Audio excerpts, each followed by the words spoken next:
Bakıda sərnişin avtobusunda yanğın baş verib. Bu barədə məlumat, görüntülər sosial şəbəkələrdə yayılıb. Hadisənin paytaxtın Babək prospektində metronun Xalqlar Dostluğu stansiyasının yaxınlığında 49 saylı marşrut xəttinə məxsus avtobusda qeydə alındığı bildirilir.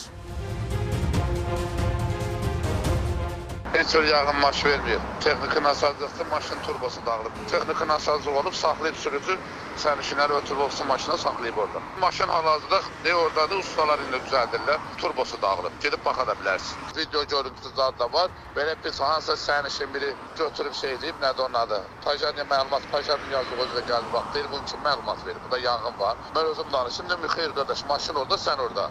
Deyir, görürəm, turbosu dağılıb və salam. Bilmədə turbo dağılanda turbodan yağ keçir də. İstərsimi saxlayıb, o da yüngül üstü gəlib, tuarı getdi, maşın orada, sən burada.